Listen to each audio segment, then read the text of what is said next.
Saladin was born in 1137 or 1138 in the city of Tikrit in present-day Iraq. His personal name was Yusuf. Salah ad-Din is a nickname, an honorific epithet, meaning righteousness of the faith. His family was of Kurdish ancestry, and had originated from the village of Ajdarnakan near the city of Dv in central Armenia. His father, Najm ad-Din Ayyub, the Rawadiya tribe he hailed from, had been partially assimilated into the Arabic-speaking world by this time. In 1132, the defeated army of Zangi, Atabeg of Mosul, found their retreat blocked by the Tigris River opposite the fortress of Tikrit, where Saladin's father, Najm ad-Din Ayyub, served as the warden. In 1137, Mujahid ad-Din Beruz, who had been appointed military governor of northern Mesopotamia for his service to the Seljuks, ordered Najm ad-Din Ayyub and his brother Asad ad-Din Shirkuh to be exiled from Tikrit because Shirkuh had killed one of the citadel's commanders for the sake of a woman whose honor he had dishonored. Shirkuh avenged her honor when she pleaded with him for help and killed him. Saladin was born on the same night that his family left Tikrit. In 1139, Ayyub and his family moved to Mosul, and Ahmad ad-Din Zengi appointed Najm ad-Din Ayyub as commander of his castle at Baalbek. After his death in 1146, his son Nur ad-Din Zengi became regent of Aleppo and leader of the Zengid dynasty.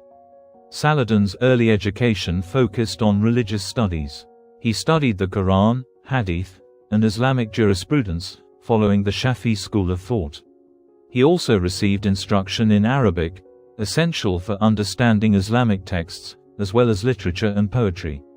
These studies contributed to his balanced character and provided a strong moral foundation reflected in his just leadership. In addition to his religious education, Saladin received military training, a natural outcome of his familial environment. Saladin learned horsemanship, weapon handling, and combat techniques crucial for survival and success in his era. He gained practical experience by accompanying his uncle Shirkuh on military campaigns. Political education also played a crucial role in Saladin's upbringing. Living under the guidance of Nur al-Din Zengi, a respected Muslim leader, Saladin observed principles of justice, dedication to Islamic unity, and effective statecraft. This close association allowed him to learn leadership skills, military strategy, and governance, preparing him for future roles of authority. In the mid-12th century, Egypt was engulfed in deep political and religious conflict due to the weakening of the Fatimid Caliphate, a Shiite Ismaili dynasty that had ruled the country for centuries. The divide between Sunni and Shia was not merely theological, it extended into politics and alliances. Tensions between the Fatimids and Sunni powers in the Levant and Iraq grew, especially with the rise of leaders like Nur al-Din Zengi, who aimed to unify the Islamic world under Sunni leadership to counter the Crusader threat. At this time, Egypt faced severe internal crises fueled by rivalries among competing ministers vying for power. The position of vizier, chief minister, had become the true source of authority, as the Fatimid caliphs had largely lost political influence. Amid this power struggle, two contenders, Shawar and Durjam, clashed over the Vizierate. Durjam succeeded in ousting Shawar, who fled to Nur al-Din in search of support to reclaim his position. Nur al-Din saw an opportunity to extend Sunni influence into Egypt and weaken the Fatimid regime. He dispatched a military campaign led by Asad al-Din Shirkuh and his young nephew, Salah al-Din, with the mission of restoring Shawar to power and solidifying Zengid influence in the region. During this time, the Crusaders, emboldened by the outcomes of the First Crusade, sought to exploit the Sunni-Shia divide to their advantage, viewing the turmoil in Egypt as a chance to expand their control. Egypt became a focal point for regional and religious power struggles. The Fatimid dynasty, weakened by internal dissent and external threats, found itself caught between Sunni forces from the Zengid state and Crusader ambitions. When Shirkuh's forces successfully reinstated Shawar, the situation remained tense, as the Fatimid court resented Zengid interference, and Shawar himself was wary of Shirkuh's ambitions. The Crusaders, meanwhile, attempted to intervene in Egypt, recognizing its strategic and economic importance. Nur al-Din, aware of the danger posed by Crusader expansion, made Egypt a central part of his strategy to unify Muslim forces and repel external threats. This convergence of religious, political, and military dynamics created a volatile environment, setting the stage for Salah al-Din's rise as a key figure in unifying Sunni Muslims, dismantling the Fatimid Caliphate, and ultimately returning Egypt to Sunni Islam. Shawar's agreement with Nur ad-Din Zangi was a strategic pact aimed at regaining Shawar's position as vizier of Egypt, which he had lost to his rival, Durjam. In exchange for military assistance from Nur ad-Din, Shawar promised to pay a substantial sum of 50,000 dinars once he was reinstated as vizier. This hefty amount underscored the economic and strategic significance of Egypt at the time, as well as Shawar's desperation to secure his position. Beyond the monetary compensation, the agreement implied a political alliance, with Shawar expected to remain loyal to Nur ad-Din. This would have given Nur ad-Din leverage in Egypt, then under the rule of the Fatimid Caliphate, a Shiite power, while Nur ad-Din championed Sunni Islam in the region. However, after Shawar regained his position, he reneged on the agreement and turned against Nur ad-Din. This betrayal intensified the conflict between the various factions vying for control in Egypt, making it a central battleground in the broader struggle for dominance in the region.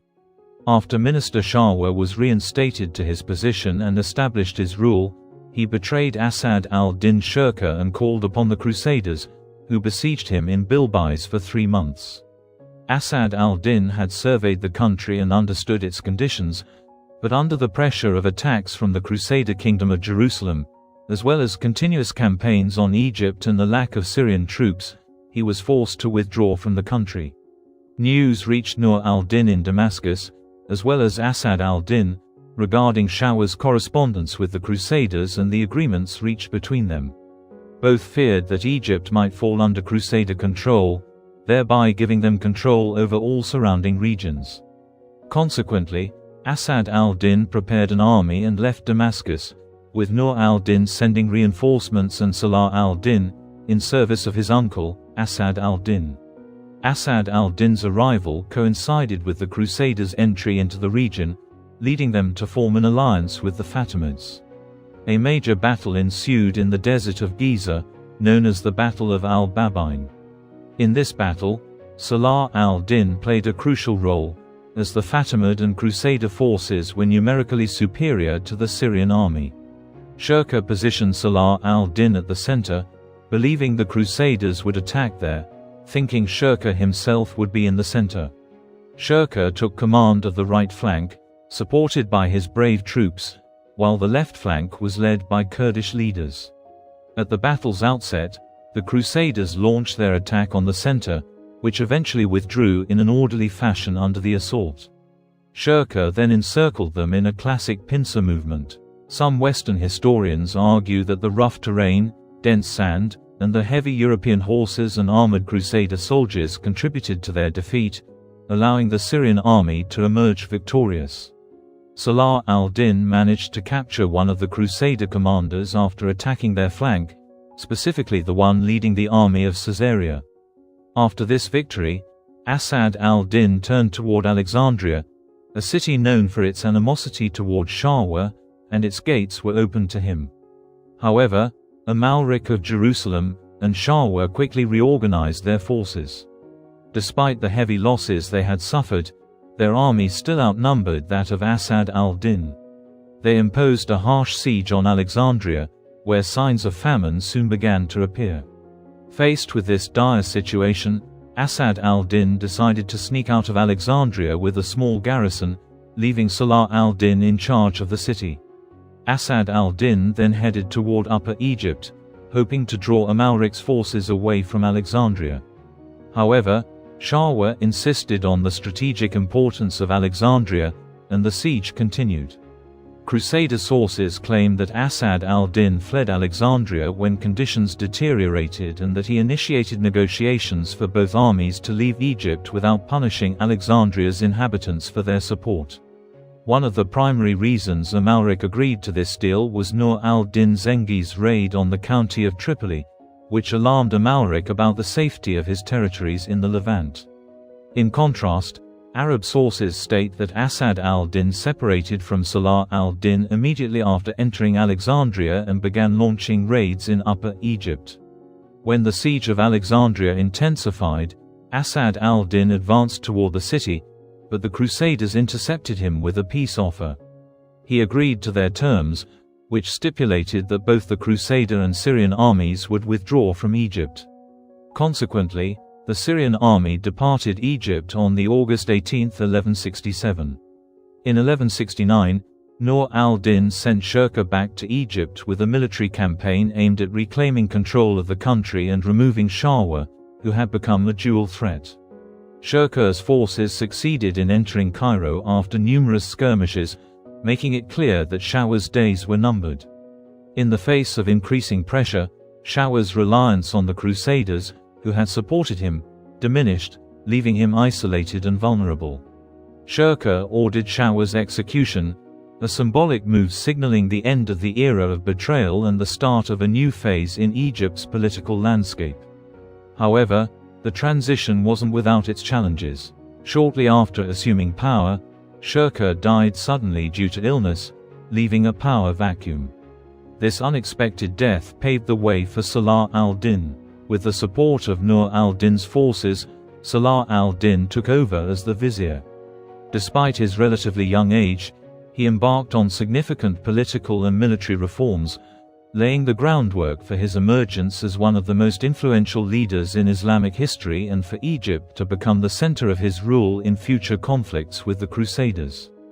Inaugurated as vizier on 26 March, having gained more power and independence than ever before in his career, he still faced the issue of ultimate loyalty between al-Adid and Nur ad-Din. Later in the year, a group of Egyptian soldiers and emirs attempted to assassinate Saladin, but having already known of their intentions thanks to his intelligence chief Ali ibn Sufyan, he had the chief conspirator, Naji, Mu'taman al-Khalifa, the civilian controller of the Fatimid palace, arrested and killed. The day after, 50,000 black African soldiers from the regiments of the Fatimid army opposed to Saladin's rule, along with Egyptian emirs and commoners, staged a revolt. By the 23rd of August, Saladin had decisively quelled the uprising, and never again had to face a military challenge from Cairo. Towards the end of 1169, Saladin, with reinforcements from Nur ad-Din, defeated a massive Crusader Byzantine force near Damietta. Afterwards, in the spring of 1170, Nur ad-Din sent Saladin's father to Egypt in compliance with Saladin's request, as well as encouragement from the Baghdad-based Abbasid Caliph, Mustanjid Billah, who aimed to pressure Saladin in deposing his rival Caliph, al-Adid. Saladin had been strengthening his hold on Egypt and widening his support base there. He began granting his family members high-ranking positions in the region. He ordered the construction of a college for the Maliki branch of Sunni Islam in the city, as well as one for the Shafi'i denomination to which he belonged in al-Fustat. After consolidating his rule in Egypt, Salah al-Din launched a campaign against the Crusaders. In 1170, he laid siege to the city of Deir al-Balah. King Amalric I and his Templar garrison set out from Gaza to confront Salah al-Din, but the latter skillfully evaded the Crusader army and redirected his march toward Gaza itself, where he destroyed the settlement the Crusaders had built outside the city's walls. Some historical records indicate that during this period, Salah al-Din captured the fortress of Eilat, which the Crusaders had constructed on a small island in the Gulf of Aqaba. Although the fortress posed no significant threat to the Islamic navy, its garrison occasionally harassed small merchant ships and boats. After this victory, the Zengids firmly established their presence in Egypt, and it became clear that the Fatimid Caliphate was breathing its last. Nur al-Din sent a directive to Salah al-Din, instructing him to cease prayers for the Fatimid Caliph and instead proclaim allegiance to the Abbasid Caliph in Egypt's mosques. Salah al-Din was initially reluctant to comply, fearing backlash from the Shiite influence in Egypt, and sought to delay implementing the order. However, Nur al-Din threatened to come to Cairo himself if the matter was not resolved. Faced with this pressure, Salah al-Din made the necessary preparations, yet no one dared to take the decisive step. It was only when a Sunni sheikh visiting from Mosul stood in the Al-Azhar mosque and delivered a sermon in the name of the Abbasid Caliph, al-Mustadi Billah, during the first Friday of September 1171, that the shift began. Soon, all of Cairo followed suit. At the same time, the Fatimid Caliph al-Adid lay bedridden and gravely ill. He passed away shortly afterward, leaving Salah al-Din as the de facto ruler of Egypt, with no one to challenge his authority. Thus, the Fatimid Caliphate came to a complete end after having lasted for 262 years. On September 25, Salah al-Din left Cairo to participate in a joint attack on Karak and Montreal, the desert fortresses of the Kingdom of Jerusalem, alongside Nur al-Din, who would advance from Syria. However, before reaching Montreal, Salah al-Din withdrew to Cairo upon receiving reports that Crusader leaders had increased their support for traitors within Egypt during his absence. These traitors, especially the Fatimids, were allegedly conspiring to reclaim their past glory by undermining Salah al-Din's authority from within. As a result, Nur al-Din continued his campaign alone. During the summer of 1173, news arrived of a Nubian army accompanied by a contingent of former Armenian Fatimid forces stationed on Egypt's borders, preparing to besiege Aswan. The emir of the city requested Salah al-Din's assistance, and he sent reinforcements under the command of his brother, Turan Shah. Consequently, the Nubians retreated but returned later that year. This time, the Egyptian forces advanced from Aswan and captured the Nubian city of Ibrim. Salah al-Din sent a gift to Nur al-Din, his friend and mentor, consisting of 60,000 dinars, magnificent manufactured goods, some jewelry, and an elephant. While transporting these goods to Damascus, Salah al-Din seized the opportunity to devastate the Crusader countryside. Instead of pressing an attack on the desert fortresses, he focused on expelling the Muslim Bedouins living in Crusader territories to deprive the Franks of local guides. On July 31, 1173, Salah al-Din's father, Ayyub, death on August 9. In 1174, Salah al-Din sent Turan Shah to conquer Yemen, thereby annexing its territory and the strategic port of Aden into the Ayyubid state. Tensions between Salah al-Din and Nur al-Din emerged due to intertwined interests and political shifts following Salah al-Din's rise to power in Egypt.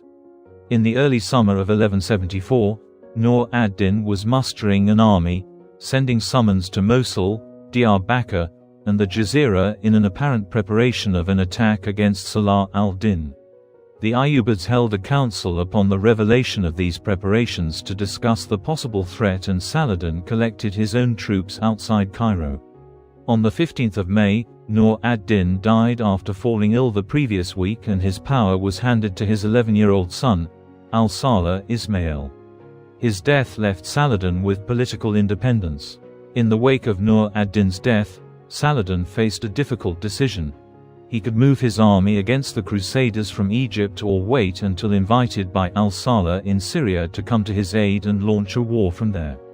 He could also take it upon himself to annex Syria before it could possibly fall into the hands of a rival, but he feared that attacking a land that formerly belonged to his master, forbidden in the Islamic principles in which he believed, could portray him as hypocritical, thus making him unsuitable for leading the war against the Crusaders. Saladin saw that in order to acquire Syria, he needed either an invitation from Al-Salih or to warn him that potential anarchy could give rise to danger from the Crusaders. When Al-Salih was removed to Aleppo in August, Gumushtagan, the emir of the city and the captain of Nur ad-Din's veterans, assumed guardianship over him. The emir prepared to unseat all his rivals in Syria and the Jazira, beginning with Damascus. In this emergency, the emir of Damascus appealed to Saif ad-Din of Mosul, a cousin of Gumushtagan, for assistance against Aleppo, but he refused, forcing the Syrians to request the aid of Saladin, who complied. Saladin rode across the desert with 700 picked horsemen, passing through Al-Karak, then reaching Bosra. according to his own account, was joined by emirs, soldiers, and Bedouins, the emotions of their hearts to be seen on their faces. On the 23rd of November, he arrived in Damascus amid general acclamation and rested at his father's old home there, until the gates of the citadel of Damascus, whose commander Rayhan initially refused to surrender, were opened to Saladin 4 days later, after a brief siege by his brother Tutakan ibn Ayyub. He installed himself in the castle and received the homage and salutations of the inhabitants. Leaving his brother Tutakan as governor of Damascus, Saladin proceeded to reduce other cities that had belonged to Nur ad-Din, but were now practically independent. His army conquered Hama with relative ease, but avoided attacking Homs because of the strength of its citadel. Saladin moved north towards Aleppo, besieging it on the 30th of December after Gumushtagan refused to abdicate his throne. Al-Saleh, fearing capture by Saladin, came out of his palace and appealed to the inhabitants not to surrender him and the city to the invading force. One of Saladin's chroniclers claimed, "The people came under his spell." Gumushtagan requested Rashid ad-Din Shanan, chief Dai of the assassins of Syria, who were already at odds with Saladin since he replaced the Fatimids of Egypt, to assassinate Saladin in his camp. On the 11th of May 1175, a group of 13 assassins easily gained admission into Saladin's camp, but were detected immediately before they carried out their attack by Kamatikan. One was killed by one of Saladin's generals and the others were slain while trying to escape. To deter Saladin's progress, Raymond of Tripoli gathered his forces by Nahr al-Kabir, where they were well placed for an attack on Muslim territory. Saladin later moved toward Homs instead, but retreated after being told a relief force was being sent to the city by Saif ad-Din. Meanwhile, Saladin's rivals in Syria and Jazira waged a propaganda war against him, claiming he had forgotten his own condition, servant of Nur ad-Din, and showed no gratitude for his old master by besieging his son, rising in rebellion against his lord. Saladin aimed to counter this propaganda by ending the siege, claiming that he was defending Islam from the Crusaders. His army returned to Hama to engage a Crusader force there. The Crusaders withdrew beforehand and Saladin proclaimed it a victory, opening the gates of men's hearts. Soon after, Saladin entered Homs and captured its citadel in March 1175, after stubborn resistance from its defenders. Saladin's growing power greatly unsettled Saif ad-Din, the leader of the Zengid dynasty. Alongside his ally Gumushtagan, Saif ad-Din viewed Syria and Mesopotamia as the rightful inheritance of his family. Saladin's attempts to expand into their territories were seen as a direct challenge to their authority. In response, Saif ad-Din assembled a formidable army and sent it to Aleppo, where the city's defenders eagerly awaited reinforcements. The united forces of Mosul and Aleppo advanced towards Saladin's position in Hama. Facing a significant numerical disadvantage, Saladin initially sought to negotiate, offering to relinquish all his conquests north of the Damascus province. However, the Zengids rejected the proposal, demanding that Saladin return to Egypt entirely. Realizing that conflict was inevitable, Saladin prepared for battle, strategically positioning his forces at the horns of Hama, a range of hills overlooking the Orontes River gorge. On April 13, 1175, the Zengid forces launched their attack. However, they were soon encircled by Saladin's seasoned Ayyubid troops, who decisively defeated them. The battle concluded with a crushing victory for Saladin, who pursued the retreating Zengid forces all the way to the gates of Aleppo. This compelled the advisors of Al-Saleh, the Zengid ruler, to acknowledge Saladin's authority over Damascus, Homs, and Hama. Following his victory over the Zengids, Saladin declared himself king, removing as-Saleh's name from Friday prayers and Islamic coinage. He commanded that prayers in all mosques of Syria and Egypt be held in his name as the sovereign ruler. At the Cairo Mint, he issued gold coins bearing his official title, Al-Malik and Nasir Yusuf Ayyub. The Abbasid Caliph in Baghdad warmly acknowledged Saladin's rise to power, officially granting him the title of Sultan of Egypt and Syria. However, The Battle of Hama did not mark the end of the struggle for dominance between the Ayyubids and Zengids. The final confrontation occurred in the spring of 1176. Saladin had amassed significant reinforcements from Egypt, while Saif ad-Din was raising troops from the smaller states of Diyarbakir and Al-Jazira. As Saladin led his forces north from Hama, crossing the Orontes River, a solar eclipse occurred. Viewing it as an ominous sign, he nonetheless pressed on. His army reached the Sultan's Mound, about 25 kilometers from Aleppo, where they encountered Saif ad-Din's troops. A fierce hand-to-hand battle ensued. Initially, the Zengid forces broke through Saladin's left flank and pushed it back. However, Saladin personally led a charge against the Zengid vanguard, causing panic among their ranks. The Zengid army collapsed, with most of Saif ad-Din's officers either killed or captured, while Saif ad-Din himself narrowly escaped. The Ayyubids seized the Zengid camp, along with their horses, baggage, tents, and supplies. Yet, in a gesture of magnanimity, Saladin ordered that the Zengid prisoners be given gifts and released. As for the spoils of war, Saladin distributed them entirely among his troops, keeping none for himself.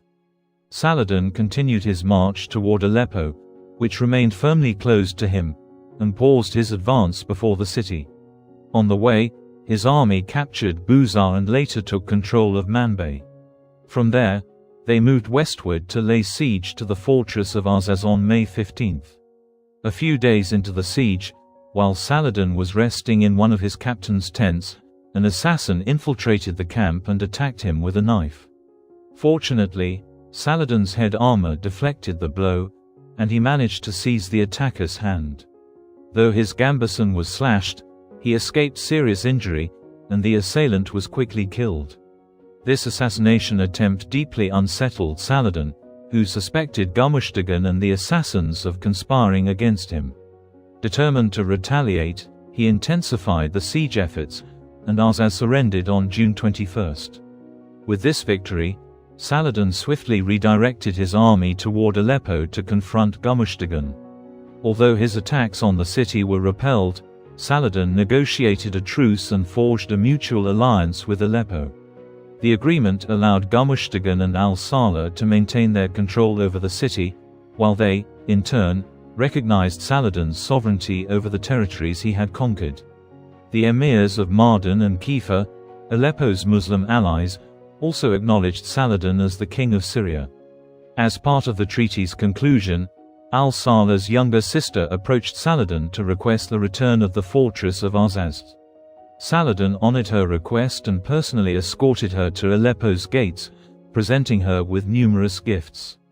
By this time, Saladin had secured truces with both his Zengid rivals and the Kingdom of Jerusalem, but he faced a looming threat from the assassins, led by Rashid ad-Din Sanar.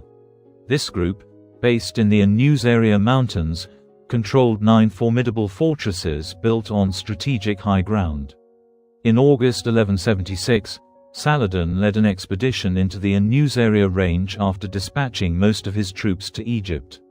Despite devastating the surrounding countryside, he failed to capture any of the assassins' forts and retreated within the same month. Many Muslim historians attribute this withdrawal to mediation efforts by Saladin's uncle, the governor of Hama, who reportedly brokered a peace agreement between Saladin and Sanar. While besieging Masyaf, Saladin had his guards stationed vigilantly around his tent to detect any infiltration attempts by the assassins. However, he ultimately withdrew his forces, partly due to the immediate need to counter a Crusader force near Mount Lebanon. In reality, Saladin sought to establish an alliance with Sanar and his assassins, neutralizing him as a threat and depriving the Crusaders of a valuable ally. Recognizing the mutual benefits of expelling the Crusaders, Saladin and Sanar maintained cooperative relations thereafter.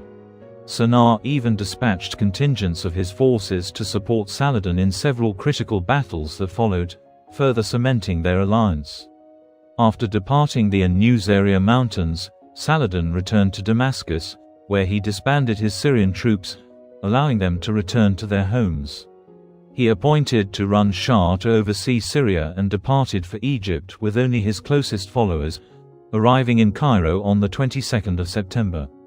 Having been away for nearly 2 years, Saladin faced significant tasks in reorganizing and supervising Egypt's affairs.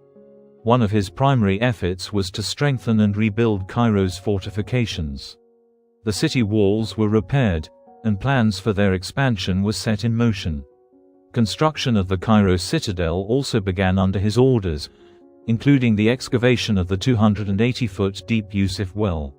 Beyond Cairo, Saladin initiated key public works, the most notable being the large bridge at Giza. This structure was designed to serve as an additional defensive measure against the threat of a potential Moorish invasion. When King Amalric I passed away in 1174, the Kingdom of Jerusalem faced a period of internal and external turmoil. He was succeeded by his son, Baldwin IV, who was only 13 years old at the time and already suffering from leprosy, a condition that raised significant concerns about his ability to rule. At this critical juncture, the kingdom required a strong leader to confront rising challenges, particularly the growing power of Saladin in Egypt and the Levant. Due to Baldwin's youth and illness, Raymond III, Count of Tripoli, assumed the regency, striving to maintain the kingdom's stability and safeguard its interests. Despite his youth and fragile health, Baldwin IV displayed remarkable courage and determination. He understood the precarious position of his realm, threatened internally by noble factionalism and externally by Saladin's expanding influence. In November 1177, Saladin launched a daring campaign into Palestine, seeking to exploit a moment of weakness among the Crusader states. The fragile truce between the two powers had already been fractured by a Crusader incursion into the region around Damascus. Viewing the agreement as void, Saladin saw an opportunity to strike. At the time, the Crusaders had diverted much of their military strength to the north, besieging the fortress of Haram near Aleppo, leaving the southern territories of Palestine poorly defended.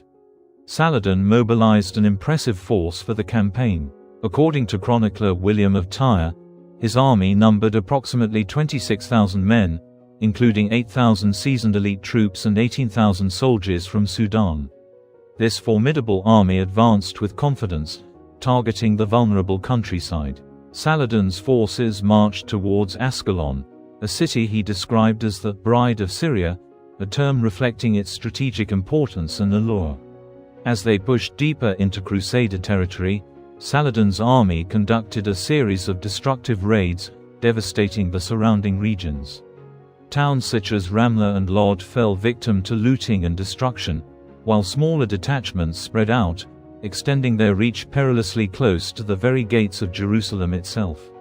The campaign showcased Saladin's tactical ambition and the vulnerability of the Crusader states during moments of strategic overextension. Baldwin IV demonstrated remarkable boldness and strategic trust in his Gaza-based Knights Templar during Saladin's raid into Palestine. Despite commanding a mere 375 knights, Baldwin led his force into Ascalon without the usual precautions against an ambush.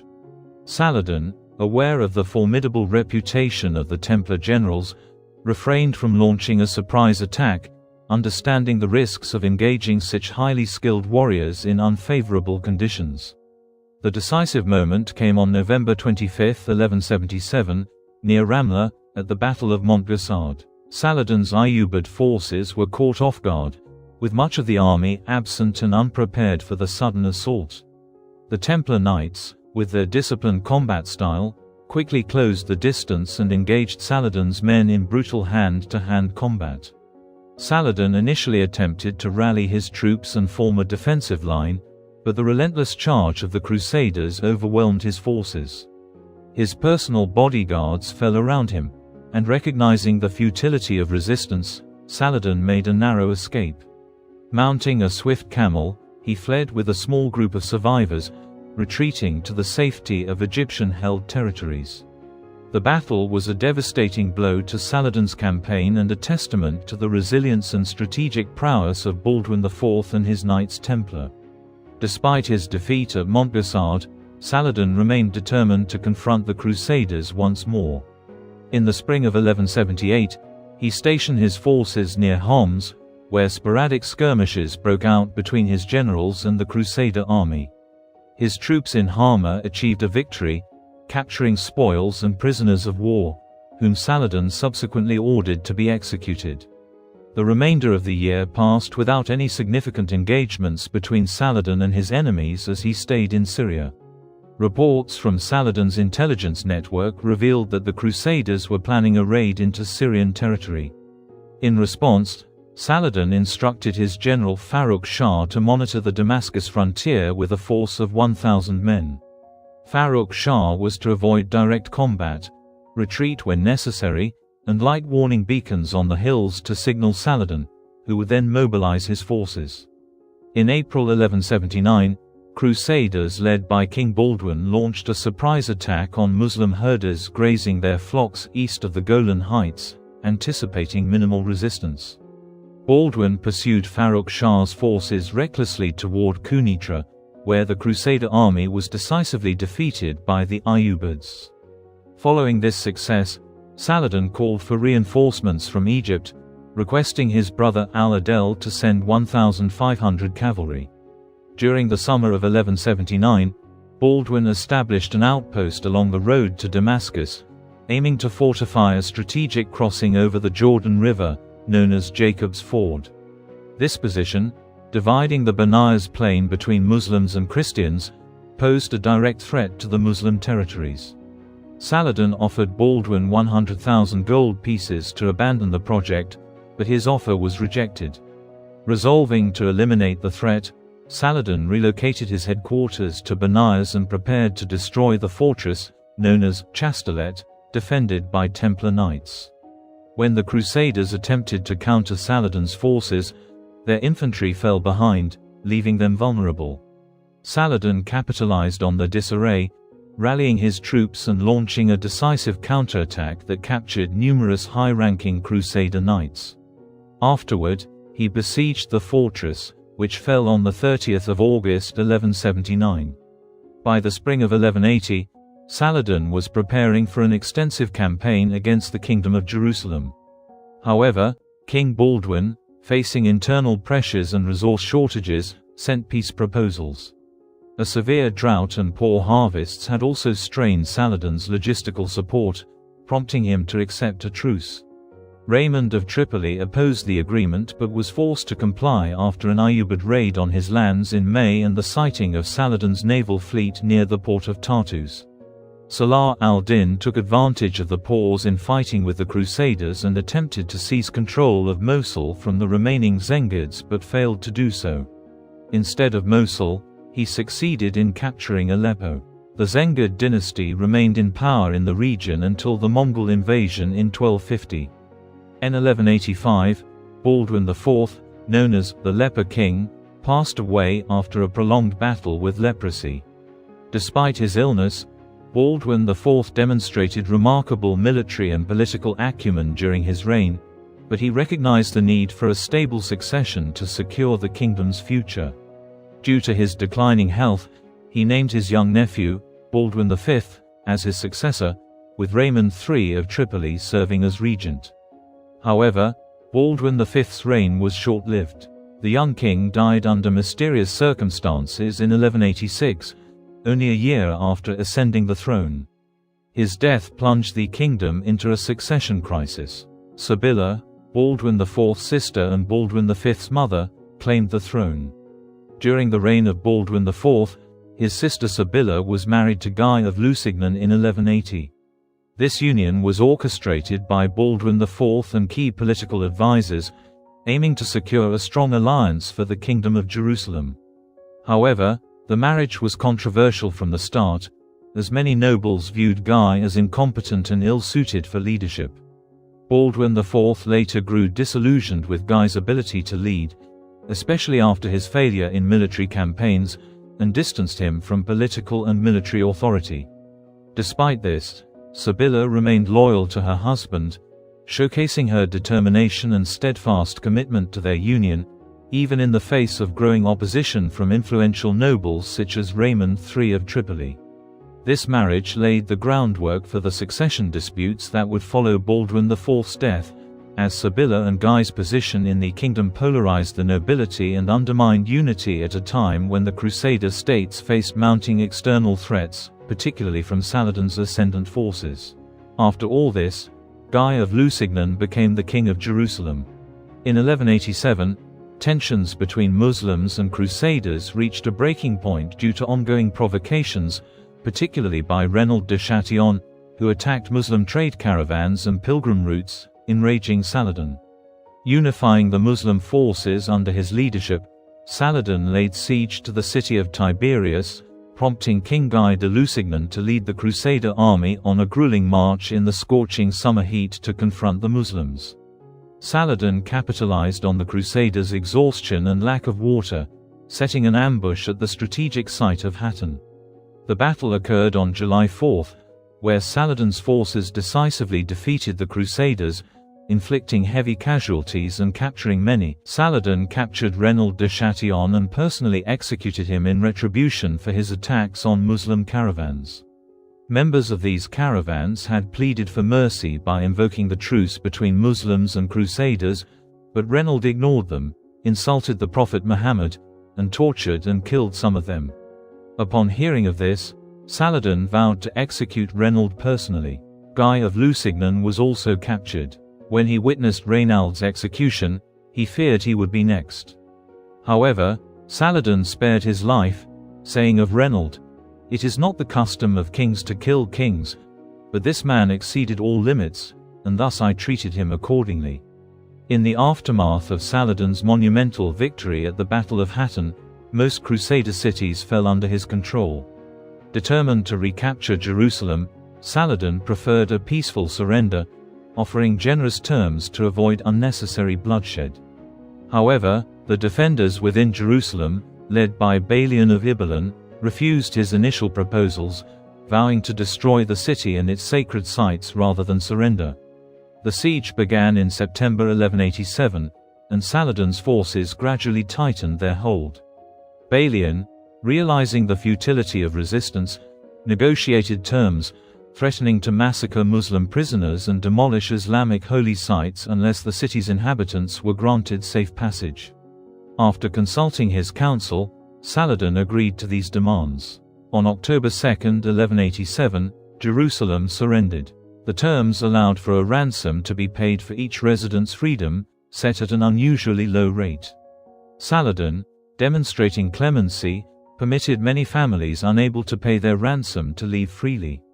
Patriarch Heraclius organized a collection to aid the poor, freeing around 18,000 citizens. Despite these efforts, around 15,000 inhabitants were enslaved, highlighting both the merciful and pragmatic aspects of Saladin's leadership. After his capture of Jerusalem in 1187, Saladin turned his attention to the remaining Crusader strongholds, with Tyre becoming a critical focal point.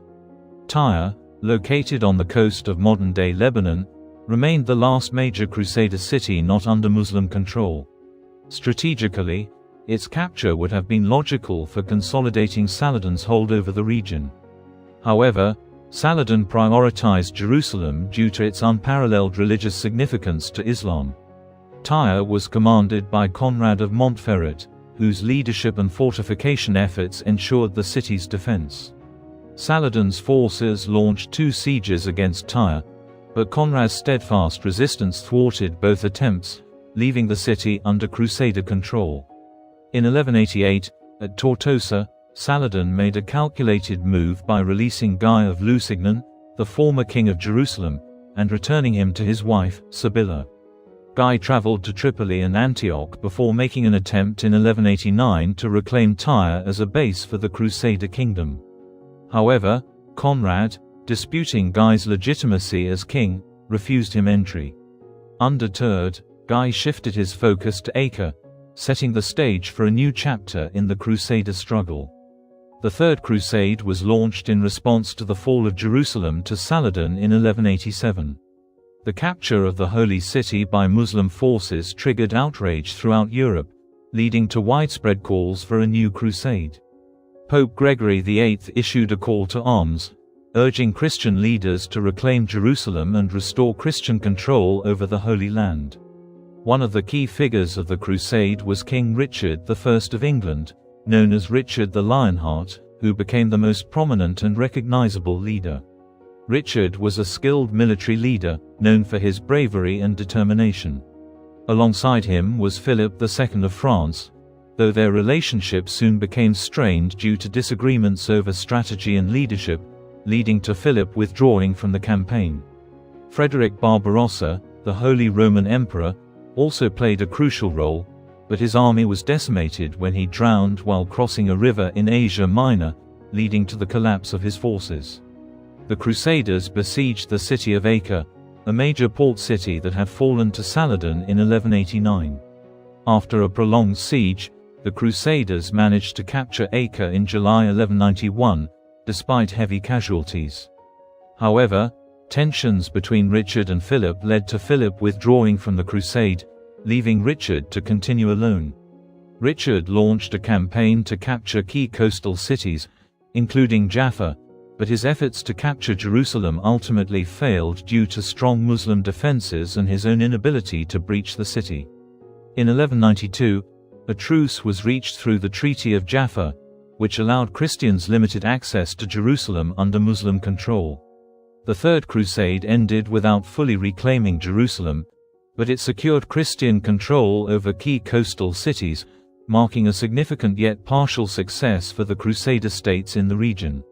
Saladin passed away on March 4, 1193, in Damascus, shortly after King Richard's departure. At the time of his death, Saladin possessed only 1 piece of gold and 40 pieces of silver. He had generously donated his vast wealth to the poor, leaving nothing to cover the costs of his own funeral.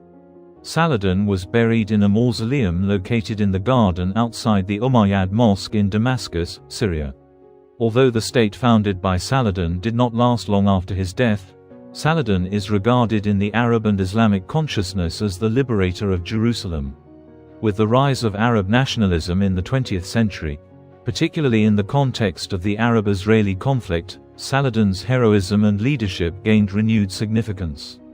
His role in freeing Jerusalem from the Crusaders became a source of inspiration for the modern Arab opposition to Zionism.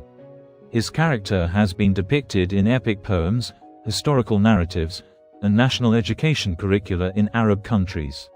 Numerous books have been written about his life, and his story has been adapted into plays, documentaries, and dramas. Saladin remains a symbol of an ideal Muslim leader who confronted his enemies decisively, striving to liberate Muslim lands while upholding honor and high moral values. Richard I, known as Richard the Lionheart, was born on September 8, 1157, at Beaumont Palace in Oxford, England.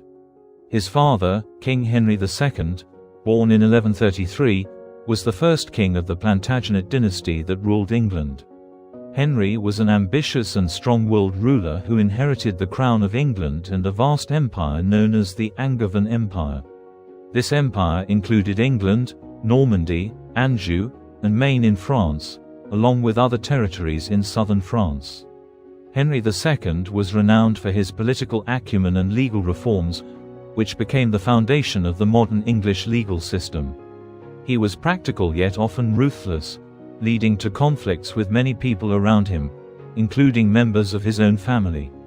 Richard's mother, Eleanor of Aquitaine, was one of the most remarkable women in European history. Born in 1122, she was the heiress of the Duchy of Aquitaine, one of the wealthiest and most powerful regions in Europe. Before marrying Henry II, Eleanor was married to King Louis VII of France, but their marriage ended in divorce after years of tension and disagreements. Shortly after her divorce, she married Henry, creating one of the most powerful political alliances in Europe. Eleanor was intelligent, cultured, and strong-willed. She supported poets and musicians and fostered the development of art and culture at her court. Eleanor was also politically active, managing her duchy and estates even after marrying Henry. However, she clashed with Henry over the governance of their lands and the upbringing of their children, which ultimately led to her rebellion against him. Richard was the younger brother of William, Henry the young king, and Matilda, William died before Richard was born. As the younger son of King Henry II, Richard was not initially expected to ascend to the throne. Henry and Eleanor had 4 other children: Geoffrey, Eleanor, Joan, and John. Richard also had 2 half-sisters from his mother's first marriage to Louis VII of France, Marie and Alix. While his father travelled across his domains, from Scotland to France, Richard likely spent his childhood in England. His first recorded visit to mainland Europe was in May 1165 when his mother took him to Normandy. His nurse, Hodierna of St. Albans, was well rewarded with a generous pension after Richard became king.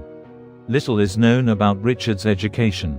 Although he was born in Oxford and raised in England until the age of 8, the extent of his use or understanding of the English language is unclear. He was a learned man who composed poetry in Limousin, Occitan, and also wrote in French. Henry II devised a plan to distribute his and Eleanor's territories among their 3 eldest surviving sons. Henry the young king was designated to inherit England, Anjou, Maine, and Normandy, while Richard was set to receive Aquitaine and Poitou from Eleanor. Geoffrey, through his marriage to Constance, the presumed heiress of Conan IV, was to become Duke of Brittany. During Richard's betrothal ceremony, he pledged fealty to the King of France for Aquitaine, reinforcing the vassalage ties between the two. After Henry II became gravely ill in 1170, he moved forward with his plans to allocate his lands but retained overarching authority over his sons and their territories. Henry the young king was crowned heir apparent in June 1170. In 1171, Richard travelled to Aquitaine with Eleanor, where Henry II, at Eleanor's request, granted Richard the duchy. Richard and Eleanor then toured Aquitaine to pacify the region and laid the foundation stone for the Abbey of St. Augustine in Limoges. In June 1172, at the age of 14, Richard was officially installed as Duke of Aquitaine and Count of Poitou. He received the symbols of his office, a spear and a banner, in a ceremony in Poitiers. This event was repeated in Limoges, where Richard wore the ring of Saint Valery, a symbol of his rule over Aquitaine. In 1173, a major rebellion erupted, led by Henry's sons, Richard, his brothers Henry the young king and Geoffrey, encouraged by their mother, Eleanor of Aquitaine. The primary reason for the rebellion was the sons' belief that their father had failed to grant them the power and lands he had promised. Richard, only 16 years old at the time, joined the revolt and showcased remarkable military skills. He took command of forces in Aquitaine, securing several castles and territories. Eleanor played a pivotal role in supporting the rebellion, leveraging her influence in Aquitaine to rally allies for her sons. The rebellion lasted for a time but ultimately failed. King Henry II used his military expertise and political acumen to crush the uprising. Afterward, he punished Eleanor by imprisoning her for many years but partially forgave his sons to maintain familial unity. Richard returned to govern Aquitaine under his father's supervision, though their relationship remained strained. Following the end of the war, efforts began to pacify the provinces that had rebelled against Henry II. The king himself travelled to Anjou to oversee this process, while Geoffrey was tasked with managing Brittany. In January 1175, Richard was sent to Aquitaine to punish the barons who had opposed him. Historian John Gillingham highlights the Chronicle of Roger of Howden as the primary source documenting Richard's actions during this time. According to Howden, most castles owned by rebels were to be restored to the condition they were in 15 days prior to the war's outbreak, while others were ordered to be demolished. Considering the widespread use of stone for castle construction by this period and the significant expansions or fortifications undertaken by many barons, this was a challenging task. Howden's account describes a 2-month siege of Castillon-sur-Agen, a notoriously strong castle. Despite its formidable defenses, Richard's siege engines eventually forced the defenders to surrender. During this campaign, Richard earned the title the Lion or the Lionheart, a testament to his noble character, courageous spirit, and fierce leadership on the battlefield. After his failure to overthrow his father, Richard focused on quelling internal revolts by the rebellious nobles of Aquitaine, particularly in Gascony. His increasingly harsh rule led to a major revolt in 1179. After suppressing the rebellious barons, Richard once again clashed with his father. From 1180 to 1183, tensions between Henry II and Richard intensified as King Henry ordered Richard to pay homage to his younger brother, Henry the Young King, but Richard refused. In 1183, Henry the Young King and Geoffrey, Duke of Brittany, launched an invasion of Aquitaine in an attempt to subdue Richard. Richard's barons, however, joined forces against their duke, but Richard and his forces successfully held back the invaders and executed many of their prisoners. The conflict paused temporarily in June 1183 when Henry the Young King died. With his death, Richard became the eldest surviving son and the rightful heir to the English throne.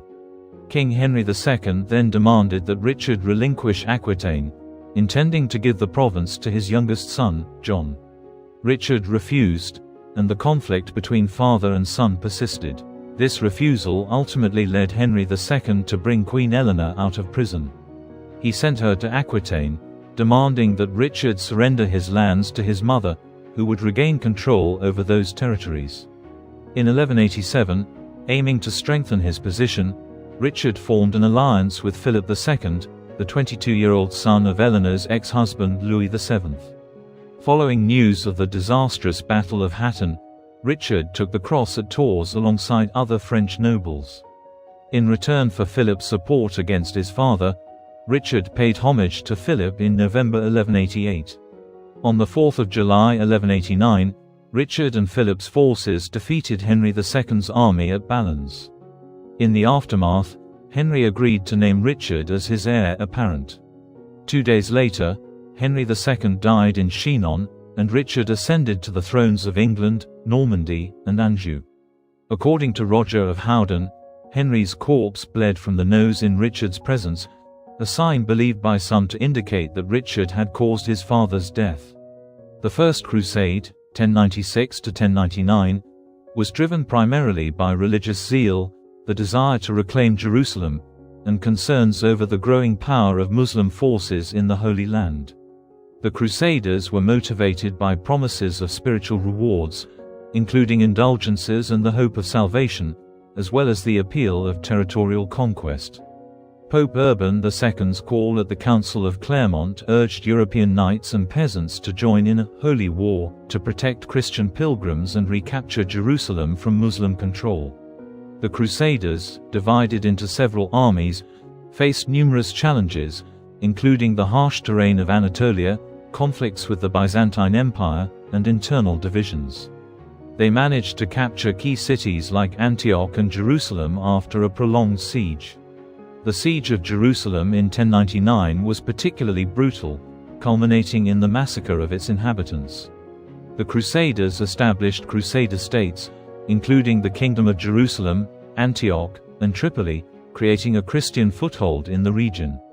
The Second Crusade was initiated in response to the fall of the Crusader stronghold of Edessa to Muslim forces in 1144, an event that triggered alarm across Christian Europe. Pope Eugene III called for the crusade, emphasizing the need to defend Crusader territories and protect the holy places. The crusade was led by European monarchs such as Louis VII of France and Conrad III of Germany, but it ended in failure. The Crusaders suffered heavy losses due to poor planning, ineffective leadership, and their inability to reclaim significant territories. The Muslims retained control of key regions, weakening Crusader presence. The Third Crusade was sparked by the capture of Jerusalem by Saladin in 1187, which threatened Christian control of the Holy Land. Leaders like Richard the Lionheart of England, Philip II of France, and Emperor Frederick Barbarossa of the Holy Roman Empire responded, aiming to recapture Jerusalem. Richard swore an oath to renounce his past wickedness in order to demonstrate his worthiness to take the cross. He began raising and equipping a new Crusader army, depleting much of his father's treasury. In an effort to fund his campaign, Richard imposed taxes, agreed to release King William I of Scotland from his oath of subservience in exchange for 10,000 marks, £6,500, and sold the right to hold official positions, lands, and other privileges to those willing to pay for them.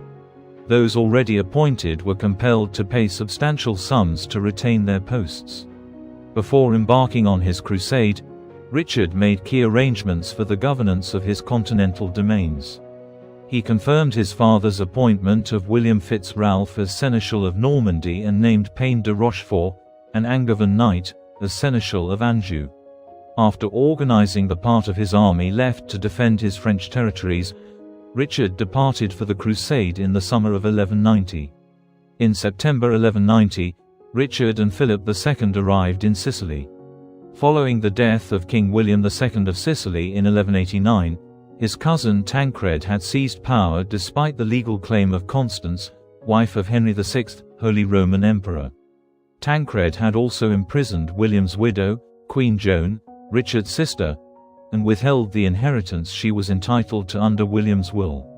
Upon arriving in Sicily, Richard demanded Joan's release and the payment of her inheritance. She was freed on the 28th of September, though without the inheritance. Tensions in Sicily escalated when the presence of foreign troops provoked unrest among the people of Messina, leading to a revolt in October with demands that the foreigners leave. Richard responded by attacking Messina, capturing the city on the 4th of October 1190. His forces looted and burned parts of the city before establishing a base there, further straining his relationship with Philip II. Richard remained in Messina until the 4th of March 1191, when Tancred agreed to sign a treaty with Richard and Philip. This agreement resolved immediate disputes and allowed the crusade to proceed. In April 1191, Richard I departed Messina for Acre, leading a crusader army of 17,000 men. However, a storm scattered his fleet, including the ship carrying his sister, Joan of England, and his fiancée, Berengaria of Navarre. Their vessel, along with others, including a treasure ship, was driven ashore on the south coast of Cyprus. Survivors of the wrecks were captured by the island's ruler, Isaac Komnenos. On May 1, 1191, Richard's fleet arrived in Lemissos, modern Limassol. He demanded the release of the prisoners and the return of the treasure, but Isaac refused. In response, Richard landed his troops and swiftly captured Lemissos. His conquest of Cyprus proved to be of significant strategic importance. The island was vital for securing maritime lanes to the Holy Land, ensuring the Crusaders could maintain supply routes and naval dominance. Cyprus would remain a Christian stronghold until its Ottoman conquest in 1570. While in Cyprus, Richard married Berengaria of Navarre on May 12, 1191, in the chapel of St. George in Lemissos. The ceremony, attended by his sister Joan, was marked by great celebration, with feasts, parades, and public festivities. The marriage was part of a calculated political alliance, securing the Kingdom of Navarre as a fief and strengthening the southern borders of Aquitaine, Richard's ancestral land. Eleanor of Aquitaine, Richard's mother, strongly supported the union for these reasons. Richard briefly brought Berengaria on the crusade, though they later returned separately to Europe. Berengaria struggled with the journey and did not set foot in England until after Richard's death. Their marriage remained childless, and their time together was limited, largely defined by Richard's military campaigns and political obligations. Richard I landed at Acre on June 8, 1191, bringing significant reinforcements for the Crusaders besieging the city. He quickly aligned himself with Guy of Lusignan, a Poitevin vassal and widower of Sibylla of Jerusalem, who was vying to retain his title as King of Jerusalem despite opposition from Conrad of Montferrat. Conrad, the husband of Sibylla's half-sister Isabella, had defended Tyre in 1187 and earned significant support from Philip II of France and Leopold V, Duke of Austria, complicating Richard's efforts to consolidate the Crusader leadership. Richard also formed an alliance with Humphrey IV of Tyrone, Isabella's first husband, who had been loyal to Guy and possessed valuable negotiating skills, including fluency in Arabic. Richard relied on Humphrey as a translator and intermediary during tense interactions with Muslim forces. Despite suffering from a severe illness, likely Arnaldia, a disease resembling scurvy, Richard played a critical role in the final stages of Acre's siege. The city surrendered after prolonged negotiations led by Conrad of Montferrat with Saladin's garrison. The Crusaders raised their banners, those of England, France, and the Holy Roman Empire, over the captured city. However, tensions erupted between Richard and Leopold of Austria over Acre's political control. Richard's troops tore down Leopold's banner and threw it into a moat, perceiving its presence alongside the English and French standards as presumptuous, given Leopold's status as a vassal of the Holy Roman Emperor. Offended, Leopold abandoned the crusade. Philip II of France followed suit, citing ill health and ongoing disputes with Richard over control of Cyprus. Philip demanded a share of the island, and the future kingship of Jerusalem. By the time Acre was secured, Richard found himself isolated, with both Leopold and Philip having departed the crusade. This left him as the principal leader of the remaining Crusader forces, a position that came with immense responsibility and challenge. After capturing Acre, Richard I kept 3,000 Muslim prisoners as hostages to ensure that Saladin fulfilled the terms of surrender for the lands surrounding Acre. Before leaving, Philip II had entrusted his Muslim prisoners to Conrad of Montferrat, but Richard forced Conrad to hand them over to him. Concerned that the prisoners would hinder his army's progress, Richard ordered their execution. Richard then moved south and engaged Saladin's forces at the Battle of Arsif on September 7, 1191, about 50 kilometers (30 miles) north of Jaffa. Saladin tried to harass Richard's army into breaking its defensive formation for a piecemeal defeat. However, Richard maintained discipline until the Hospitallers broke ranks to charge Saladin's right wing. Richard responded with a general counterattack, securing a victory. While the Muslim army was not destroyed, its retreat was seen as dishonorable, boosting the morale of the Crusaders. In November 1191, after capturing Jaffa, the Crusader army advanced inland toward Jerusalem, reaching Beit Nuba, only 19 kilometers (12 miles) from the city. Morale inside Jerusalem was so low that the Crusaders' arrival might have led to the city's quick fall. However, severe weather, cold, heavy rain, and hailstorms, combined with fears that the Crusaders might be trapped by a relieving force, led the leaders to retreat to the coast. Richard attempted to negotiate with Saladin, but the talks failed. In early 1192, Richard and his troops fortified Ascalon. Amid growing tensions among the Crusaders, Conrad of Montferrat was recognized as King of Jerusalem, while Richard sold Cyprus to his defeated ally, Guy of Lusignan. Days later, on April 28, 1192, Conrad was assassinated by members of the assassin sect before his coronation. Just 8 days after Conrad's death, his widow Isabella married Richard's nephew, Henry II of Champagne, despite being pregnant with Conrad's child. The Crusader army made another advance toward Jerusalem in June 1192, coming within sight of the city. However, disputes among the leaders caused another retreat. Richard and the majority of the army council wanted to weaken Saladin's power by invading Egypt, his main supply base. However, Hugh III, Duke of Burgundy, leader of the French contingent, insisted on attacking Jerusalem directly. The division split the Crusader forces, rendering them too weak to achieve either objective. Richard offered to join any attack on Jerusalem as a common soldier but refused to lead the army. With no unified command, the Crusaders retreated to the coast. Following minor skirmishes, the Crusaders secured another victory over Saladin's forces at the Battle of Jaffa. Both sides recognized the unsustainable nature of their positions. Richard, aware that Philip II and his brother John were plotting against him in his absence, realized he could delay his return to England no longer.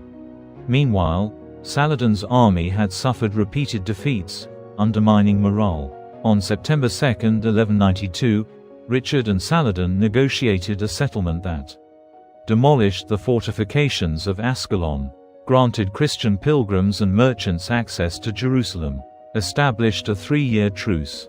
Ill with Arnaldia, Richard departed the Holy Land on October 9, 1192, heading back to England. His journey back to England was fraught with peril due to the growing number of his political enemies in Europe, chief among them King Philip II of France and his younger brother John Lackland, who conspired against him during his absence. Richard chose to travel overland through Europe, disguised as an ordinary knight, to avoid detection. However, the luxurious nature of his entourage aroused suspicion. In December 1192, near Vienna, he was captured by the forces of Duke Leopold V of Austria.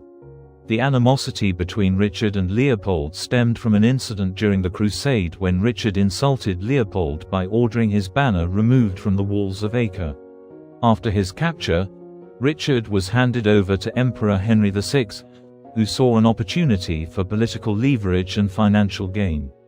Henry demanded a massive ransom of 150,000 marks of silver, a sum equivalent to twice England's annual income.